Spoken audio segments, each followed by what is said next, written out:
So this tree normally has loads of bullaces on it, and I'm probably a bit late, but there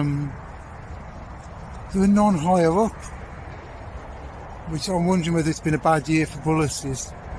There's none on there either, not one. There's another tree round the corner.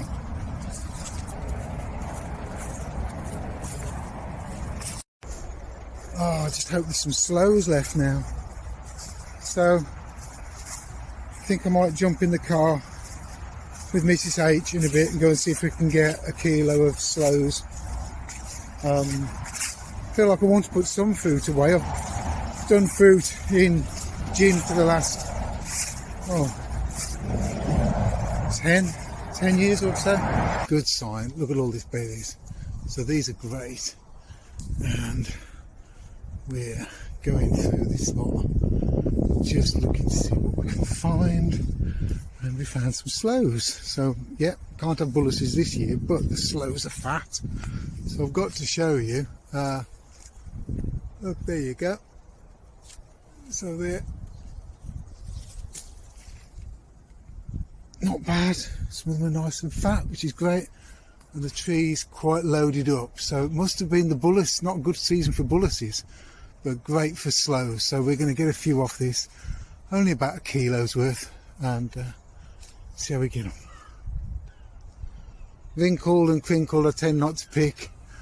I leave those for the birds, but the fat ones, which are usually protected underneath the leaves, see all those wrinkly ones there, I won't bother with those. This one here is good.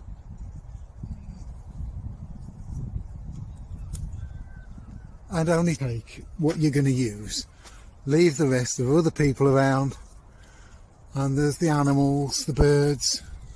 So don't be greedy. You don't need loads of this fruit.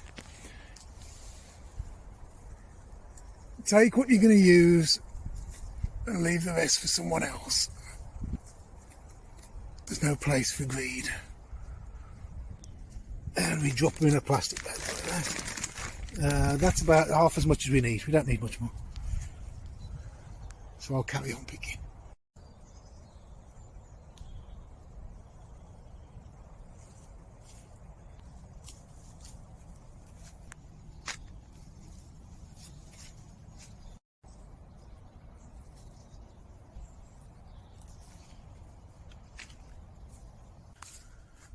So what we've found is, normally there's some around here and down there, and what we found is the ones that aren't protected, and they're in the open, a bit more of the open, there are no sloes on them, which is really quite interesting. But this one down here, where we've just got a load from, is in the shadow of an oak. So let me show you what's going on. And this ties in with somebody I've spoke to on Twitter.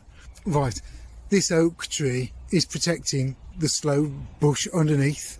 So that green, very green part you can see there and around there and there, those are oak leaves, and the dark parts under there are the sloes. So yes, somebody said the frosts have killed off a lot of the blossoms, but because this is sitting in amongst this sloe's done really well. So we've had a few, not many, but look at that, they're pretty good. So it's not a complete disaster this year. Right, let's get back to the kitchen. So they're all cleaned, and you have to take all the little stalks and the leaves and all the dead bits off, and then give them a good wash in the sink. This is the sort of thing you want, where you've pulled the stalk out of it so that the skin is split. So you can go through them and prick them all, but if you pull the stalk off, you've actually got, there you go, you've got the point where it's split, and that's where the alcohol gets in. So that's great. So they're all ready. That's been killed in a jar has been sterilised, so that's done. Steam coming off it, which is great. So next thing is to drain those and put them in there. Actually, I need 2 of those.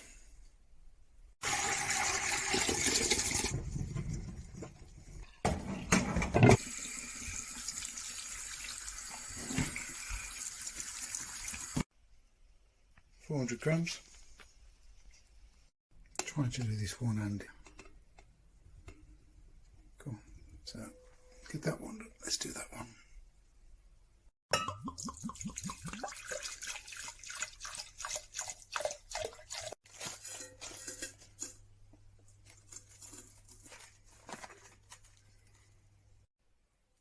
£250 of sugar.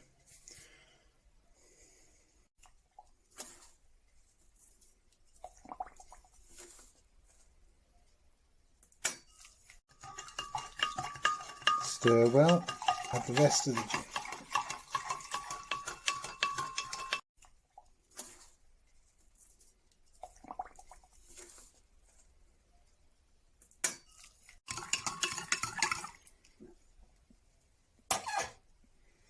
And pour over.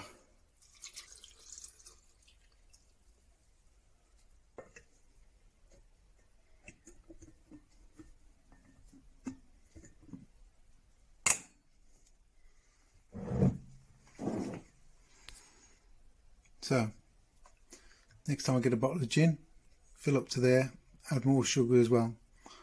And look, there's hardly any sugar in the bottom because it's mixed before it goes in. Saves a lot of time. So those 2 are done, and I've now got to put that into the bottle that's just become available.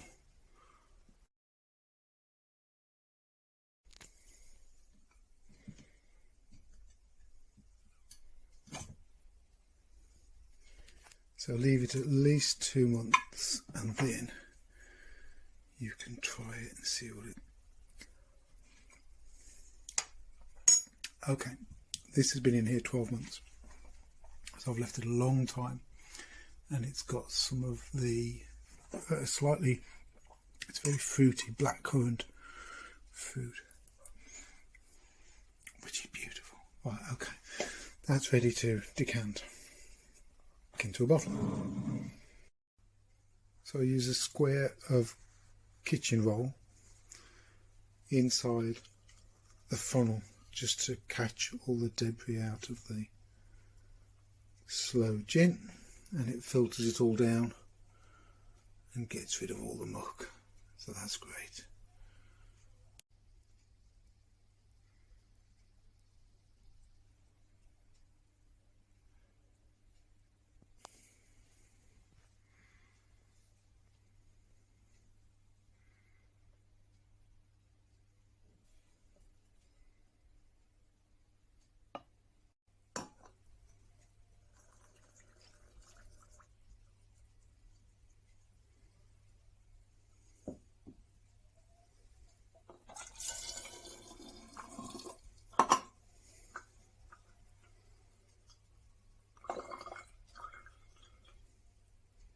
Sometimes gets an airlock just here, so if you just lift it,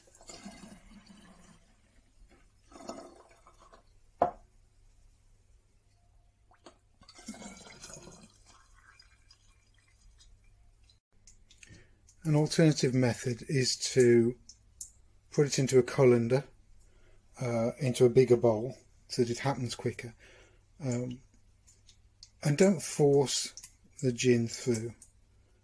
Just let it work its way out. But I've got a kitchen towel in there, and just working its way round to a new patch of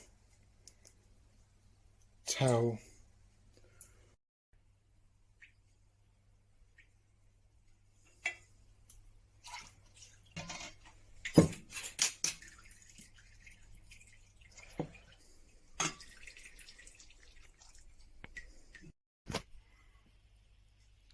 So there we have it, 3 bottles of Sloe Gin from 2020, and they're a year old already, and I've managed to fill them pretty similarly at the top. Could do with some nice labels. I might see if somebody can do with some labels. So there you go, November 21, marked up that it's Sloe Gin and how much sugar I've put in. So that's what I've done. And then these labels look alright. This will do. You can spend ages doing labels, you can do whatever you want, but this just covers the main bit, so I'm happy with that. And something I haven't told you about, which is next year you can get the fruit from these two, or in a few weeks you can take the fruit from these and do what I call a second cut. So, and I put it on there, so I've put twice as much fruit in, so the two fruit out of there will go back into here or into another kilner jar in a few weeks, a few months. Twice as much fruit, just as much sugar, and makes a second cut out of that initial fruit. So I will get a little bit more from it. This is something I did ages ago. I should show you this actually. We did George Clarke's Amazing Spaces on telly, and I gave one of these to my daughter Ellie. This is from 2017, and this is all engraved in the bottle. So yeah, it looks nice. That's great. And this is just an IKEA bottle with the little stoppy thing, and I top it up occasionally. And so you can take labelling from simple scribbles to engraved in the bottle, and yeah, that looks pretty good, doesn't it? Thanks for watching, and see you for the next video.